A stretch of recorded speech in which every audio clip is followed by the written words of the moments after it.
Mr. Mallory, I'm very sorry, but we've diagnosed you with chlamydia. The wrench slipped from my grease-stained fingers and clattered onto the concrete floor of Mallory's auto repair. It was past midnight, and I was alone under the flickering fluorescent lights, trying to finish Mrs. Henderson's transmission job before morning. The silence of our small New England town pressed against the garage walls like a weight. My phone buzzed on the workbench. Unknown number. "Eddie Mallory," I answered, wiping my hands on an oil-stained rag. "Mr. Mallory, this is Dr. Patricia Chen from the Harborview Clinic. I'm calling about your test results from last week." My stomach dropped. I'd gone in for what I thought was a routine physical, something Celia had been nagging me about for months. "Yeah? I'm afraid you've tested positive for chlamydia. We'll need to get you started on antibiotics immediately, and you'll need to inform any recent sexual partners." The garage seemed to tilt around me. "There's got to be some mistake. I've been married for 18 years. My wife's the only—" "The test is quite accurate, Mr. Mallory. I'm sorry. Can you come in tomorrow morning?" I hung up without answering. My hands were shaking as I stared at the phone. Celia was on another one of her business trips, Portland this time, something about a regional HR conference. She'd left 3 days ago with her usual kiss on the cheek and her usual reminder to try not to burn the house down. The house, our house on Maple Street, with its peeling white paint and the picket fence I'd been meaning to fix for 2 years, where my wife of 18 years had apparently been bringing home more than just her corporate success stories. I walked through the front door at 1 a.m. to find a note on the kitchen counter in Celia's perfect handwriting. "Gone for the weekend with the girls after the conference. Don't wait up. There's leftover casserole in the fridge. C, the girls. Mona Richardson, her best friend since college, who taught Pilates classes and drove a BMW she couldn't afford. Janet Walsh from the office, who always looked at me like I was something stuck to her shoe. And whoever else Celia had collected in her climb up the social ladder of our dying fishing town." I was reaching for a beer when I heard Lucy's voice drifting down from upstairs. My 15-year-old daughter was on the phone, her door cracked open. "Mom says Dad doesn't even notice," she was saying, her voice carrying that particular teenage cruelty that cuts deeper than any knife. "He's just this pathetic guy who fixes cars and watches TV. She says she deserves better than some loser who peaked in high school." The beer bottle slipped from my hand and shattered on the kitchen tiles. Lucy's voice stopped abruptly, then her door slammed shut. I stood there in the wreckage of broken glass and spreading beer, feeling something cold and hard settling in my chest. 18 years of marriage, 2 kids, a business I'd built from nothing. And apparently I was the pathetic one who didn't even notice, but I was about to start noticing everything. The next morning, I called in sick to my own shop and drove to the other side of town, to a strip mall wedged between a check-cashing place and a Chinese restaurant that had been closed for 3 years. Frankie Delacroix's office was on the 2nd floor, marked only by a small sign that read, "Confidential Investigations." Frankie had been a cop for 20 years before a bullet in the knee and a drinking problem ended his career. Now he made his living digging up the secrets that people in small towns thought they could keep buried. We'd known each other since high school, back when I was Golden Gloves champion, and he was the smart kid who helped me pass algebra. "Eddie Mallory," he said, looking up from a desk covered in manila folders and empty coffee cups. "What brings you to my palace of broken dreams?" I sat down in the cracked leather chair across from his desk. "I need you to follow my wife." Frankie leaned back, studying my face with the same intensity he'd once used to interrogate drunk drivers. "Celia, the HR queen, what's she done?" "Maybe nothing, maybe everything." I told him about the clinic call, about Lucy's phone conversation, about the growing distance that I'd been too stupid or too comfortable to notice. "This is going to cost you," Frankie said, "and you might not like what I find. I already don't like what I've found. I just need to know how deep it goes." He quoted me a price that would hurt, but not as much as not knowing. We shook hands, and I left him with a retainer and copies of Celia's schedule, her phone number, and the spare key to her car. That was on a Tuesday. By Friday, Frankie called. "You free for lunch?" he asked. "I've got something to show you." We met at Murphy's Tavern, a dive bar on the waterfront, where the fishermen drank away their disappointments, and the tourists never ventured. Frankie was waiting in a corner booth with a manila envelope thick enough to choke a horse. "You sure you want to see this?" he asked. I nodded, not trusting my voice. The first photograph showed Celia's car parked outside the Harbor Inn, our town's only decent motel.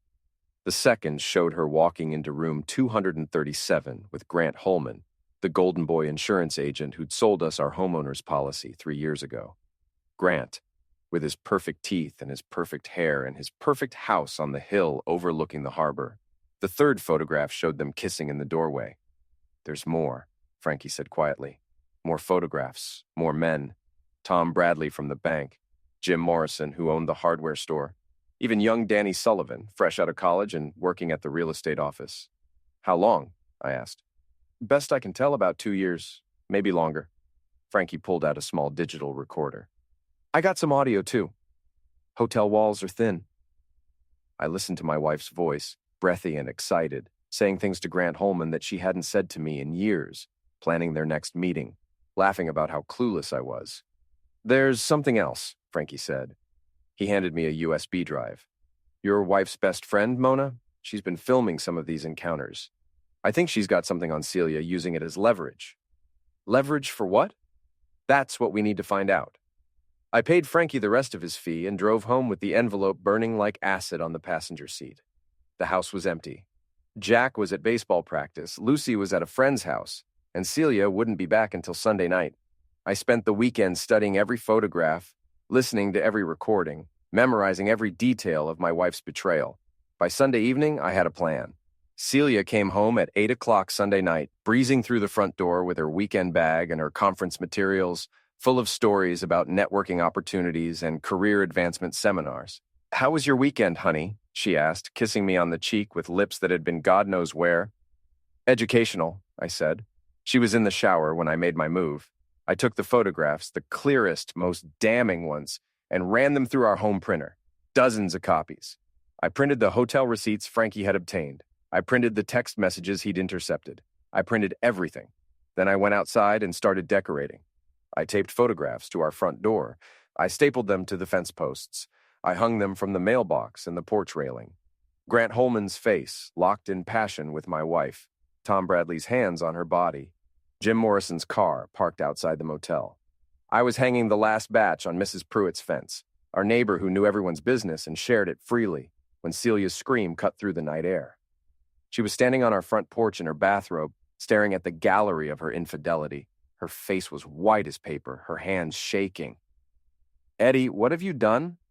"I've redecorated," I said calmly. "Do you like it?" I thought it really captured the essence of our marriage. Neighbors were coming out of their houses now, drawn by her scream and the unusual activity. Mrs. Pruitt was studying the photographs with the intensity of an art critic. The Johnsons from across the street were pointing and whispering. "Take them down," Celia hissed. "Take them down right now." "Why? I thought you'd be proud of your work. You certainly put a lot of effort into it." She lunged for the nearest photograph, trying to tear it down. I caught her wrist. "I wouldn't," I said quietly. "There are copies. Lots and lots of copies." "You fool. You sick, twisted fool."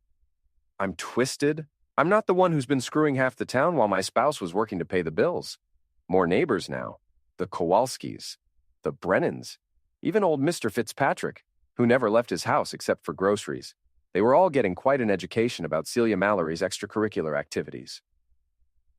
"We need to talk," Celia said through gritted teeth. "We're talking. In fact, we're having the most honest conversation we've had in years." She grabbed my arm, trying to pull me toward the house. "Inside. Now." I shook her off. "I don't think so. I think I'm done with private conversations. From now on, everything's public." I walked to my truck, got in, and drove away, leaving her standing in the wreckage of her reputation with half the neighborhood watching. In my rearview mirror, I could see Mrs. Pruitt taking pictures with her phone. The war had begun. I spent that night in my truck, parked at the marina, watching the fishing boats bob in the harbor and planning my next move. My phone buzzed constantly. Celia calling, texting, begging me to come home so we could work this out. I ignored every message. By morning, the whole town knew. I stopped at Murphy's for coffee and found a crowd gathered around one of the photographs that had apparently made its way inside. Danny Sullivan was there, his face red with embarrassment, trying to explain to his girlfriend that it didn't mean anything. "Eddie," someone called out. "Hell of a art show you put on last night." Laughter rippled through the bar. For the first time in years, I was the center of attention for something other than pity. I drove to the shop and opened up like it was any other Monday. Word traveled fast in our small town, and by noon I'd had more customers than I usually saw in a week. Everyone wanted to get their car fixed by the guy who'd turned his cheating wife into a public spectacle. "Always knew that woman thought she was too good for this town," said Mrs. Henderson, dropping off her Buick for an oil change. "About time someone took her down a peg." Around 3 o'clock, Grant Holman showed up. He looked like hell unshaven, his usually perfect hair disheveled, his expensive suit wrinkled. He parked his BMW outside the garage and walked in like he was heading to his own execution. "We need to talk," he said. I looked up from the engine I was working on. "Do we? I can't think of anything you could say that I'd want to hear." "This has gone too far, Eddie. You've made your point." "Have I? Because I'm just getting started." Grant stepped closer, and I could smell the desperation on him like cheap cologne. "My wife saw the pictures. She's filing for divorce. She's taking the kids, the house, everything." "That's terrible," I said, not looking up from my work. "Almost as terrible as finding out your wife's been screwing around behind your back." "It wasn't like that. Celia and we just—" I straightened up, wrench in hand. Grant took a step back. "You just what? Accidentally fell into bed together? Repeatedly? For 2 years? Look, I know you're angry." "Angry?" I laughed, but there was no humor in it. "Grant, angry is what I was when the Patriots lost the Super Bowl. This is something else entirely." He reached into his jacket and pulled out a checkbook. "How much? What's it going to take to make this go away?" I stared at him for a long moment. This golden boy, this pillar of the community, trying to buy his way out of the consequences of his choices. "You think this is about money?" "Everything's about money, Eddie. You know that. Name your price." I set down the wrench and walked over to him slowly. Grant's eyes widened as he realized how much bigger I was, how much harder a lifetime of physical work had made me compared to his soft office existence. "My price," I said quietly, "is watching you lose everything you care about, piece by piece, the way I did." I grabbed his checkbook and tore it in half, scattering the pieces on the garage floor. Then I took his wrist, gently, almost tenderly, and guided his hand toward the car door I'd been working on. "Eddie, don't—" I slammed the door on his fingers, hard. Grant screamed and fell to his knees, cradling his crushed hand against his chest. I opened the door and slammed it again. "That's for the first time you touched my wife," I said calmly. Slam. "That's for the second time." Grant was sobbing now, his perfect manicure ruined, blood seeping between his fingers. "Please," he gasped. "Please stop." I knelt down beside him. "This is just the beginning, Grant. You wanted to play in the big leagues. Welcome to the game." I stood up, took his phone from his jacket pocket, and threw it into the harbor. Then I walked back to my work while he stumbled to his car, trying to drive with one good hand. The war was escalating. That evening, I was having dinner at Murphy's when Mona Richardson walked in, Celia's best friend, the Pilates instructor with the mysterious income and the knowing smile. She spotted me immediately and walked over to my table like she owned the place. "Mind if I sit?" she asked, not waiting for an answer. Mona was attractive in that carefully maintained way that required constant effort and significant expense. Blonde hair that came from a bottle, yoga-toned body displayed in designer clothes that cost more than most people in town made in a month. "Quite a show you put on last night," she said, signaling the bartender for a drink. "Just getting started." "I figured as much. That's why I wanted to talk to you." Her drink arrived, top-shelf vodka, neat. She sipped it like she was tasting fine wine. "Celia's my best friend," she continued, "but I've always thought she was making a mistake." "Which mistake would that be? There are so many to choose from." Mona leaned forward, her voice dropping to a conspiratorial whisper. "She never appreciated what she had. A strong man, a provider, someone who actually cared about her. She got seduced by the idea that she deserved something better. And what do you think she deserves? Exactly what she's getting." Mona's smile was sharp as a blade. "But you, Eddie, you deserve better too." She reached across the table and put her hand on mine. Her skin was soft, her nails perfectly manicured, her touch electric in a way that Celia's hadn't been in years. "I've always admired you," she said. "The way you built your business from nothing, the way you take care of your family, even when they don't appreciate it, the way you handled Grant today. Word travels fast in this town. What do you want, Mona?" I want to help you. I want to make sure Celia gets everything she deserves, and I want to make sure you get what you deserve too. She leaned closer, her breath warm against my ear. I have videos, Eddie, lots of them. Things that would destroy more than just Celia's reputation. I pulled back to look at her. You've been filming them? Insurance policy. This town is full of hypocrites and cheaters. I like to keep records. Why? Her smile turned carnivory. Because knowledge is power, and power is the only thing that matters in a place like this. She finished her drink and stood up, leaning down to whisper in my ear one more time. Think about my offer, Eddie. We could be very good together. After she left, I sat in the bar for another hour thinking. Mona Richardson wasn't trying to help me out of friendship or moral outrage. She was playing a longer game, one where she came out on top and everyone else got destroyed in the process. But that was fine with me. I wasn't looking for a white knight. I was looking for weapons. And Mona had just offered me an arsenal. I finished my beer and walked out into the night, already planning my next move. The next morning, I met Mona at her Pilates studio, a converted warehouse space filled with expensive equipment and mirrors. She was teaching a class to a group of women who probably spent more on their workout clothes than I made in a week. Ladies, take 5, she called out when she saw me. Eddie, perfect timing. The women filed out, whispering among themselves. I recognized several faces, wives of prominent businessmen, city council members, the kind of people who ran this town from behind the scenes. Impressive client list, I said. I serve a very exclusive clientele. Mona walked over to a locked cabinet and pulled out a laptop. Want to see what your wife's been up to when she thought no one was watching? The videos were worse than the photographs. More intimate, more degrading, more proof that the woman I'd married had become someone I didn't recognize. But it wasn't just Celia.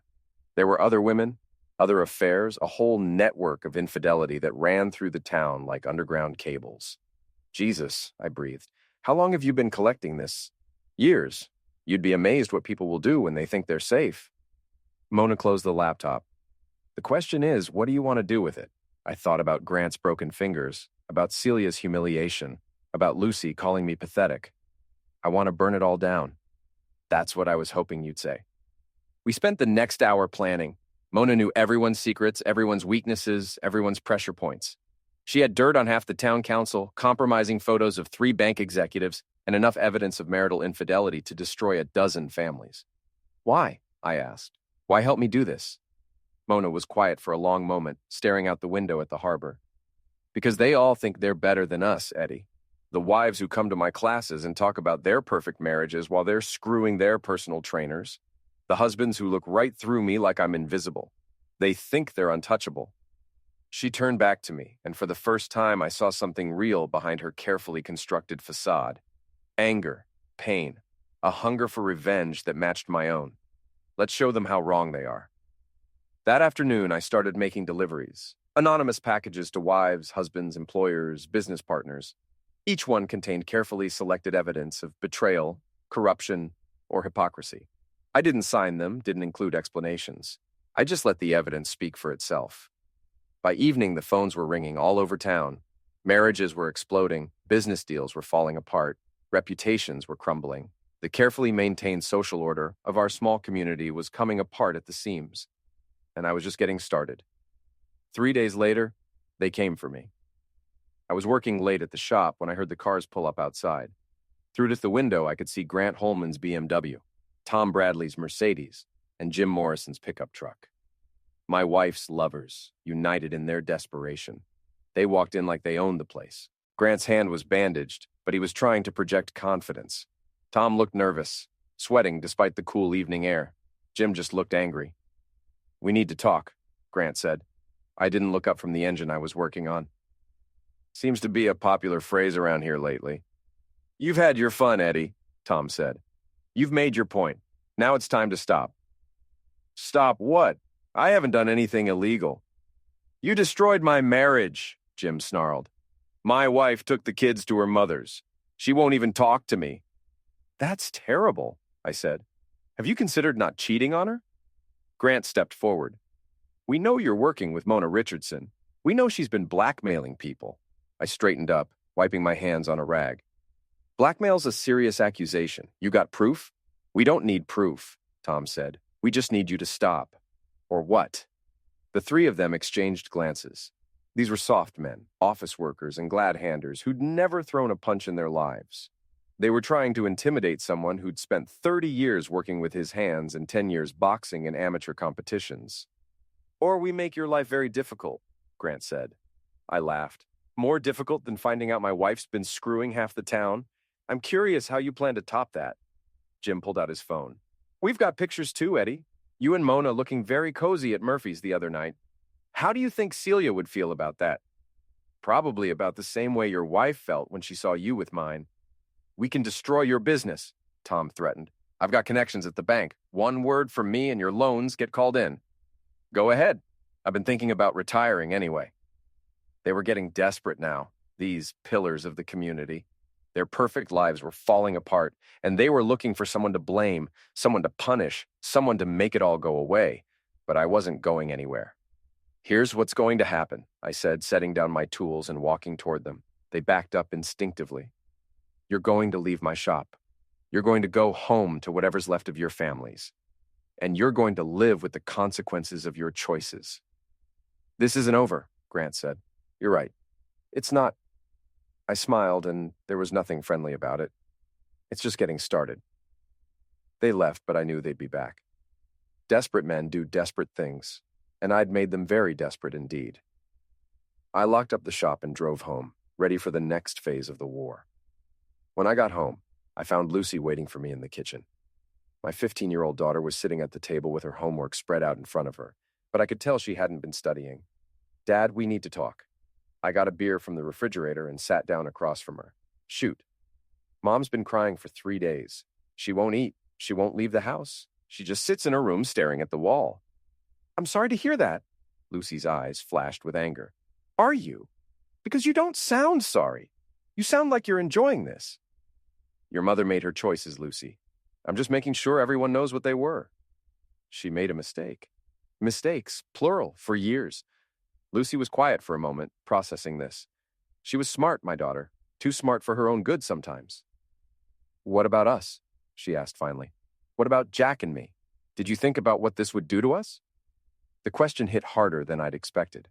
In all my planning for revenge, I hadn't really considered how it would affect my children. I'd been so focused on making Celia pay that I'd forgotten they were casualties too. "You'll be fine," I said, but the words sounded hollow even to me. "Will we? Everyone at school is talking about it. About the pictures, about Mom, about what you did to Mr. Holman's hand. They're calling our family the town scandal." "Better than being the town joke." Lucy stood up abruptly, her chair scraping against the floor. "You were never a joke, Dad. You were just quiet. But now you're something else entirely." She started to leave, then turned back. "Mom wants to see you. She's upstairs." I found Celia in our bedroom, sitting on the edge of the bed we'd shared for 18 years. She looked terrible. Pale, thin, her usually perfect hair hanging limp around her face. She'd aged a decade in the past week. "Eddie," she said when she saw me, "please, we need to talk. I'm listening. I'm sorry. I'm so sorry. I know I hurt you. I know I betrayed you, but please, can't we work this out?" I studied her face, looking for some sign of the woman I'd fallen in love with all those years ago. She was still beautiful, even in her misery, but there was something different about her now, something broken. "Work what out, Celia? The affairs, the lies, the fact that our daughter thinks I'm pathetic." "I never said that, but you thought it. You all thought it. The stupid mechanic who didn't know what was going on right under his nose." Tears were streaming down her face now. "I was wrong. I was selfish and stupid and wrong. But I love you, Eddie. I've always loved you." Funny way of showing it. She reached for my hand, but I pulled away. "What do you want from me, Celia?" "I want my husband back. I want our family back. I want to fix this." "Some things can't be fixed. Some things are broken beyond repair." I turned to leave, but her voice stopped me. "I'll do anything, Eddie. Anything you want. Just please, don't destroy us completely." I looked back at her. This woman who'd shared my bed and my life and my dreams and felt nothing but cold emptiness where love used to be. "I'm not destroying us, Celia. You already did that. I'm just making sure everyone knows it." The annual Harbor Days Festival was the biggest event of the year in our town. 3 days of food vendors, live music, and community spirit culminating in a fireworks display over the harbor. It was also the perfect stage for the final act of my revenge. I spent the morning setting up my booth. Officially, I was representing Mallory's Auto Repair, handing out business cards and offering discount coupons for oil changes. Unofficially, I was preparing for war. Mona found me around noon, looking stunning in a summer dress that probably cost more than most people's monthly rent. "Everything ready?" she asked. I patted the laptop bag at my feet. "Ready." She'd given me copies of everything, all the videos, all the photographs, all the evidence of our town's hidden corruption. Tonight, during the festival's closing ceremony, I was going to share it with everyone. "Are you sure about this?" Mona asked. "Once you do this, there's no going back." There was no going back the moment I got that call from the clinic. The festival was crowded, families enjoying the perfect summer weather, children running between the booths with cotton candy and balloons. I saw many familiar faces, some of the people whose secrets I was about to expose, others who would be shocked to learn what their neighbors had been up to. Grant Holman was there with his wife and kids, trying to maintain the facade of a happy family, even though everyone knew she'd filed for divorce. Tom Bradley was working the bank's booth, his forced smile not reaching his eyes. Jim Morrison was nowhere to be seen, probably at home, drinking away his sorrows. Celia showed up around 3 o'clock with Jack and Lucy. She looked better than she had in days, having made an effort to put herself together for the public appearance. She was trying to salvage what was left of her reputation, to show the town that she was still the composed, successful woman they'd known. "Dad," Jack said, approaching my booth. My 17-year-old son looked uncomfortable, caught between loyalty to his mother and respect for his father. "Mom wants to know if you'll have dinner with us tonight, after the festival." "I'm busy tonight." "Come on, Dad. She's trying to make things right." "Some things can't be made right, son. Some things can only be ended." Jack stared at me for a long moment, and I could see him trying to understand what I'd become. The father he'd known had been quiet, steady, predictable. This new version was something else entirely. "What happened to you?" he asked. "I woke up." As the sun began to set, the crowd gathered around the main stage for the closing ceremony. Mayor Williams was giving his usual speech about community values and small-town pride, oblivious to the irony of his words. I made my way toward the stage, laptop in hand. It was time for the finale. "Ladies and gentlemen," I called out, climbing onto the stage, "I'd like to say a few words." Mayor Williams looked confused. "Eddie, this isn't really the time. Actually, it's the perfect time." I took the microphone from his hands. "I want to talk about community values, about trust, about the people we choose to put on pedestals." The crowd was murmuring now, sensing that something was wrong. I could see Celia in the audience, her face white with horror as she realized what was about to happen. "My name is Eddie Mallory," I continued. "Most of you know me as the guy who fixes your cars, the quiet one who minds his own business. But I've learned some interesting things about our community lately, and I thought you should know them too." I opened the laptop and connected it to the festival's sound system. The first image appeared on the large screen behind me, Celia and Grant Holman in a passionate embrace. Gasps rippled through the crowd. Children were quickly ushered away by their parents. Grant tried to push through the audience toward the stage, but the crowd was too thick. "This is my wife," I said calmly. "And this is Grant Holman, the man who sold us our insurance policy. Apparently, he was providing more than just coverage." The next image showed Tom Bradley, then Jim Morrison. Then other city council members, business owners, pillars of the community caught in compromising positions. "Stop this!" Grant shouted from the crowd. "This is illegal! This is the truth," I replied. "Something our community seems to have forgotten the value of." I clicked to the next slide, bank records showing Tom Bradley embezzling funds, then evidence of Jim Morrison's tax evasion, then photographs of Mayor Williams accepting bribes from developers. The crowd was in chaos now. Some people were shouting, others were trying to leave, still others were recording everything on their phones. The carefully maintained social order of our small town was collapsing in real time. "You see," I continued, my voice carrying over the noise, "I used to think I was the problem. The loser, the failure, the pathetic husband who couldn't keep his wife satisfied. But I've learned something important. Sometimes the problem isn't that you're not good enough. Sometimes the problem is that everyone else is worse than you thought." Celia was crying now, Lucy and Jack standing beside her in shock. My children were learning that their perfect mother, their successful role model, was just another cheater in a town full of them. "I know what you're thinking," I said. "This is cruel. This is vindictive. This is the act of a bitter man who can't handle rejection. And you're right, I am bitter. I am vindictive. But I'm also telling the truth, which is more than most of you can say. Grant had finally made it to the front of the crowd. He climbed onto the stage, his face red with rage. "Enough!" he shouted, lunging for the laptop.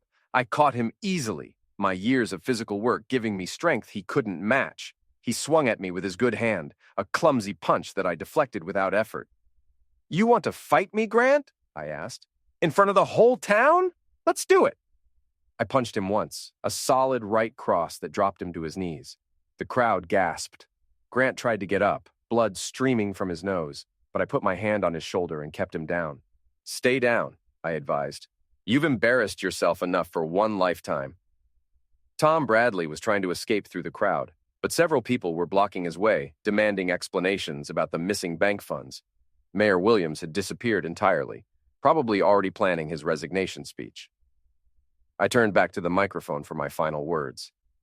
"They say revenge is a dish best served cold," I said. "But I prefer mine hot, public, and absolutely devastating. My name is Eddie Mallory, and I want you all to remember something. The quiet ones are always watching. The ones you ignore, the ones you underestimate, the ones you think are too stupid or too weak to fight back. We see everything. And sometimes we decide to share what we've seen." I closed the laptop and walked off the stage, leaving Grant bleeding on the ground and the town in chaos behind me. The fireworks were supposed to start in 10 minutes, but I doubted anyone would be watching them. They'd gotten all the explosions they could handle for one night. As I walked through the crowd toward the parking lot, I felt a hand on my arm. It was Lucy, tears streaming down her face. "Dad, how could you do this? How could you hurt so many people?" I looked at my daughter, this beautiful girl who was just beginning to understand how cruel the world could be. "I didn't hurt them, Lucy. I just showed everyone who they really were. There's a difference. But Mom, your mother made her choices. Now she gets to live with the consequences." I got in my truck and drove away from the festival, away from the chaos and the shouting and the ruins of my old life. In my rearview mirror, I could see the lights of the town growing smaller, but I could still hear the echoes of destruction I'd left behind. The war was over. I had won. But victory, I was learning, was a cold and lonely thing.